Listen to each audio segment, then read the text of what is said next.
Okay, this is the Game is on 100 here with the video, and in this video I'll be talking about the Chicago Bears, Minnesota Vikings. Let's get started. The Chicago Bears ended up winning this game 21-19. A late field goal by Eddie Pinheiro sealed the Bears to win, finishing their record at 8-8 on the year. Disappointing season. It's not a losing season. We broke even. So you take it for what it is. And the Bears tried their hardest today against the backups of the Minnesota Vikings, but the Bears managed to sweep the Minnesota Vikings for the second consecutive year. And that's the only good thing I got to say, is that we shut out, we both won against Detroit and Minnesota, but the Packers, that's another story right there. But luckily this season is over. Thank God it's over.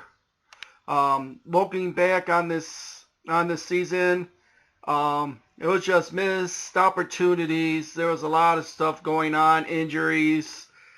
You know, you can't say injuries is what the key, what happened to the Bears. Well, injuries was part of it, but at least the Bears still somehow managed to do a fairly decent job without having a stat defense like they had last year. But overall, let's get on with the game. For the stats, Mitchell Trubisky was 26 of 37 with 207 yards, no touchdowns, no picks. He also had a fumble as well. That Charles Leno, he missed the block. That shouldn't happen. He should not have missed that block. That allowed Trubisky to get that fumble. David Montgomery had 23 carries for 113 yards.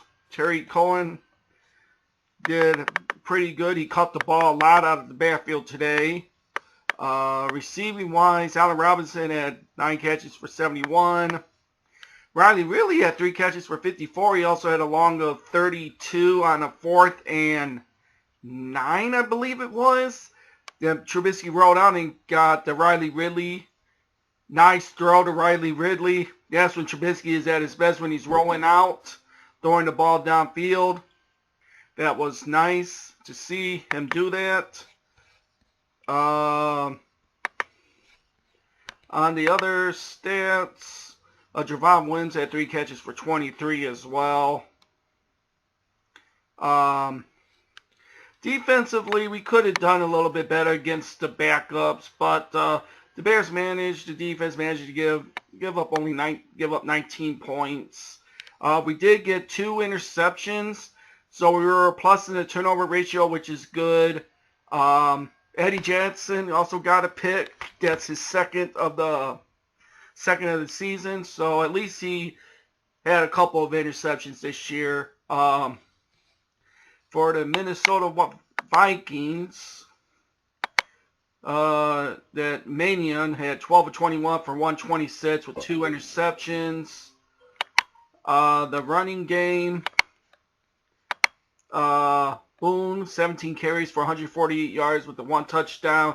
He had a couple of long runs that allowed him to get over that yardage. It was 2 long runs that what did it for him. But basically, if they would get rid of those 2 long runs, that would have been nothing much by the running game by the Minnesota Vikings. They had 2 long runs that allowed to get the bulk of the 148 yards. I'm just saying. Let's see, receiving wise, their leading receiver, Hollins, 2 catches for 46. So it is for what it is. It's a disappointing season for the Bears. We finished 8-8 on the season. We didn't end up with the losing record. We don't have a winning record. We just broke even record. We're at even 500, so it's not a losing season. We broke even. There could have been some games we could have won. There's a couple of games we could have won, and we could have might have got into the playoffs if we would have won a couple of more other games. The Chargers game, we should have won that game. We should have won the Chargers game. And there was one more other game that we should have won, but I'm not too sure what game it was. But we should have won the Oakland game. We should have won that Oakland game. If we would have won that Oakland game, we probably would have did just enough to get into the wild card. If those two games, if they played out for the rest of the season, the Bears would have finished 10-6. Detroit beat the Vikings. The Bears would get the actual last wild card spot. If they had at least 2 more wins, they could have gotten that wild card. Just saying. But those are the 2 games the Bears should have won. Anyways, the season is over for the Bears. It is what it is. Looking forward to the offseason, what the Bears is going to do. Just a little bit of news. The Bears restructured Kyle Fuller's contract for 2020, 21, and 22. They're giving him a majority of a signing as a bonus to free up cap space so they can have a little bit more money to do with salary cap. And plus, there's going to be some players who's going to probably be cap casualties cuts as expected. I'm expecting Kyle Long is going to get cut.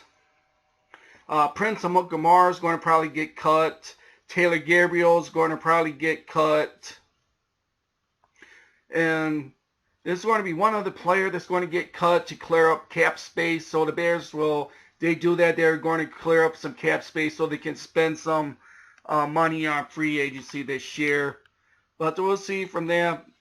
Anyways, we winning the game 21-19. It's a win. Finished 8-8 on the season. A very disappointing season. So looking forward to the off season to see what the Bears is going to do. Anyways, this is the Game Is On 100. I am out. Later.